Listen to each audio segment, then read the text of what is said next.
Hello friends, vibrant GS study centre में आपका स्वागत है। समीक्षा अधिकारी का बैच चल रहा है। कल हमने आपको पंजाब राज्य के विषय में बताया था। आज हम आपको मैसूर राज्य के विषय में चर्चा करेंगे और ये बताएंगे कि मैसूर राज्य में जो 4 आंग्ल मैसूर युद्ध हुए हैं उनके विषय में हम चर्चा करेंगे। हमारा मेन फोकस यही चारों युद्ध रहेगा जहां से क्वेश्चन पूछे जाते हैं। लेकिन इन चारों युद्धों को बताने से पहले आप लोगों को हम थोड़ा सा इसका पृष्ठभूमि बताना चाहेंगे, क्योंकि आपको समझने में आसानी होगी। तो पृष्ठभूमि इसका यह है कि जो आज आधुनिक मैसूर का राज्य आप लोग देख रहे हैं, साम्राज्य देख रहे हैं, इसके पहले ये विजयनगर साम्राज्य यहाँ हुआ करता था। लेकिन तालीकोटा का युद्ध जब विजयनगर साम्राज्य में होता है, उसके बाद विजयनगर साम्राज्य की स्थिति दिन ब दिन कमजोर होती चली जाती है, क्योंकि वहां पर कमजोर शासक बैठते थे। उसके बाद क्या होता है, मैसूर राज्य का उदय होता है आधुनिक भारत में, और यहाँ पर जो है अडियार वंश के शासक चिक्का कृष्णराज जो है शासन करते हैं। लेकिन ये भी जो है विजयनगर साम्राज्य के कमजोर शासकों की तरह भी कमजोर शासक सिद्ध होते हैं। और इनके समय जो है 2 मंत्री रहते हैं, देवराज और नंजराज। वास्तविक सत्ता इन्हीं के हाथ में होती थी। दूसरा क्या था कि आपको बता दें कि जो ये मैसूर साम्राज्य था, चूंकि ये दक्षिण भारत में पड़ता है मैसूर साम्राज्य, तो मैसूर हो गए, कर्नाटक हो गए, इसको अंग्रेज और फ्रांसीसी बहुत ही ललचाई दृष्टि से देखते थे। एक तो ये था विदेशियों के लिए। दूसरा भारत में क्या था कि मैसूर पर मराठे भी जो है अपना प्रभाव जमाना चाहते थे, और दूसरी तरफ निजाम भी अपना प्रभाव जमाना चाहते थे। तो मैसूर जो है केंद्र बिंदु था। इसमें कई शक्तियां जो है अपना प्रभुत्व जमाने के लिए आपस में संघर्षरत थी। दूसरी बात यहाँ पे बता देना चाहते हैं कि मैसूर और मराठों को लेकर के क्या आपस में संघर्ष था। उसके 2 पॉइंट थे। एक तो मराठे लगातार इस पर आक्रमण कर करके इस पे राजनीतिक और वित्तीय रूप से मैसूर को काफी कमजोर बना देते हैं। और दूसरा क्या था कि इस पे जो निजाम थे उनका मानना यह था कि ये मुगलों के अधीन था, तो इसलिए ये अपना भी दावा उस पर करते थे। इन संघर्षों में जो है हैदर अली का एक सैनिक जीवन के रूप में उदय होता है मैसूर की राजनीति में। और हैदर अली जो है वो 1749 ईस्वी में एक सैनिक के रूप में हैदर अली यहाँ पे नियुक्ति होती है मैसूर में। हैदर अली बहुत ज्यादा पढ़े लिखे शिक्षित व्यक्ति नहीं थे, लेकिन इनके अंदर सैन्य चातुरता और कुशलता बहुत ज्यादा थी हैदर अली के अंदर, जो उनको एक महान शासक बनाने के लिए विवश करती है। तो क्या होता है कि 1700 श्रीरंगपट्टनम पर इन शक्तियों का लगातार बार बार आक्रमण होता रहता है। इसी क्रम में 1755 ईस्वी में हैदर अली का प्रमोशन होता है। एक प्रकार से वो 1755 ईस्वी में डिंडीगुल के फौजदार नियुक्त होते हैं। ये आप लोग ध्यान दीजिएगा, 1755 में डिंडीगुल,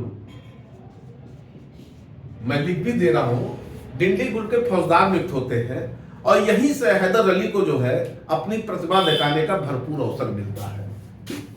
उसके बाद होता क्या है कि 1761 ईस्वी तक मैसूर की समस्त शक्तियां जो है वो हैदर अली के पास केंद्रित हो जाती है, और धीरे धीरे ये शासक की तरह व्यवहार करने लगते हैं।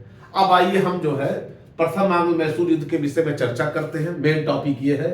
देखिए, हमने आपको भी इसके पहले बताया था कि मैसूर पे जो है ये चारों शक्तियां जो है ललचाई दृष्टि से देखती थी, और सबका ये प्रयास रहता था कि मैसूर पर हमारा प्रभाव हो, अधिकार हो। इसी क्रम में क्या था कि अंग्रेज भी लगातार मैसूर पर जो है हथियाने के चक्कर में लगे रहते थे।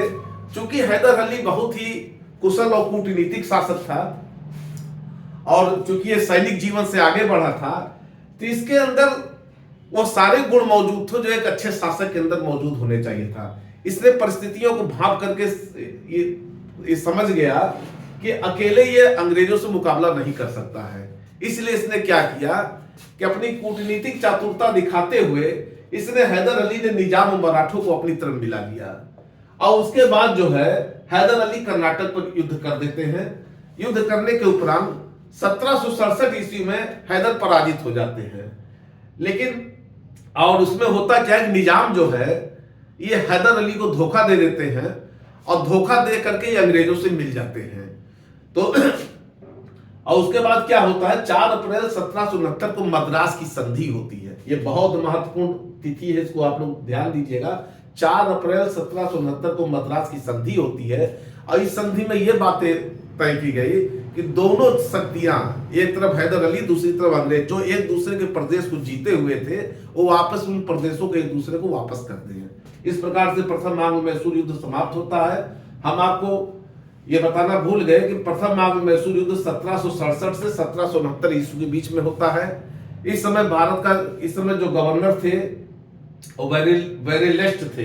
देखिए ये वेरेलेस्ट, ये पूछा जा सकता है, इसलिए इसको आप लोग बहुत ही ध्यान दीजिएगा, इसके आने की संभावनाएं बहुत ज्यादा रहती है। तो ये वेरेलेस्ट थे। अब आते हम लोग जो है द्वितीय आंग्ल मैसूर युद्ध की चर्चा करते हैं। देखिए द्वितीय आंग्ल मैसूर युद्ध जैसे आप लोगों को पता है 1780 से 1784 ईस्वी के बीच में हुआ था।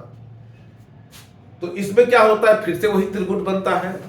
हैदर अली रहते हैं, निजाम रहते हैं, मराठे एक तरफ रहते हैं और दूसरी तरफ अंग्रेज रहते हैं। इसमें होता क्या है कि 1773 ईस्वी में अंग्रेजों द्वारा माहे द्वीप पर आक्रमण किया जाता है। इसको हैदर अली खुली चुनौती समझते हैं अपने खिलाफ। क्यों? क्योंकि माहे पर फ्रांसीसियों का अधिकार था और मैसूर और फ्रांसीसियों के उस समय बहुत अच्छे संबंध थे। इसलिए माहे पर आक्रमण जो है हैदर अली अपने पर आक्रमण मानते थे। तो इसके जवाब में हैदर अली क्या करते हैं, कर्नाटक पर आक्रमण कर देते हैं। कर्नाटक पर प्रभुत्व था, अंग्रेजों का प्रभुत्व था। तो कर्नाटक पर जो आक्रमण करते हैं तो उसमें अंग्रेज का जो सेनापति था वो कर्नल बेली था। तो बेली को हैदर अली पराजित कर देते हैं। उसके बाद क्या होता है कि 1781 ईस्वी में उस समय भारत का जो गवर्नर जनरल था वो थे वारेन हेस्टिंग्स थे। तो वारेन हेस्टिंग्स क्या करते हैं, आयरकूट को भेजते हैं हैदर अली के खिलाफ। और जब आयरकूट को भेजते हैं तो पोर्टो नोवा के युद्ध में आयरकूट क्या करते हैं, हैदर अली को पराजित कर देते हैं 7 दिसंबर 1782 को। लेकिन ये पराजित करने के बाद इस युद्ध का कोई तात्कालिक लाभ नहीं मिलता है अंग्रेजों को। और दूसरा तरफ क्या था कि 7 दिसंबर 1782 ईस्वी को हैदर अली घायल हो जाने के कारण इनकी मृत्यु हो जाती है। अब मैसूर की बागडोर जो है टीपू सुल्तान के हाथ में आ जाती है। टीपू सुल्तान हैदर अली के पुत्र थे। इनका भी जो है ये काफी शिक्षित और पढ़े लिखे हुए व्यक्ति थे। ये भी हैदर अली की तरह इनके अंदर भी काफी प्रतिभा थी, एक अच्छे शासक साबित होते हैं। तो टीपू सुल्तान क्या करते हैं, 1784 ईस्वी में मंगलौर की संधि होती है। मंगलौर की संधि कब होती है, 1784 ईस्वी में मंगलौर की संधि होती है। और यह संधि अंग्रेजों और टीपू के बीच में होती है। फिर यह युद्ध समाप्त होता है। फिर उसके बाद आता है तृतीय आंग्ल मैसूर युद्ध। तृतीय आंग्ल मैसूर युद्ध का जो समय रहता है 1782 से लेके 1799 ईस्वी तक। अब इसमें क्या होता है, इस समय भारत के जो गवर्नर थे वो कॉर्नवालिस थे। इसमें होता है कि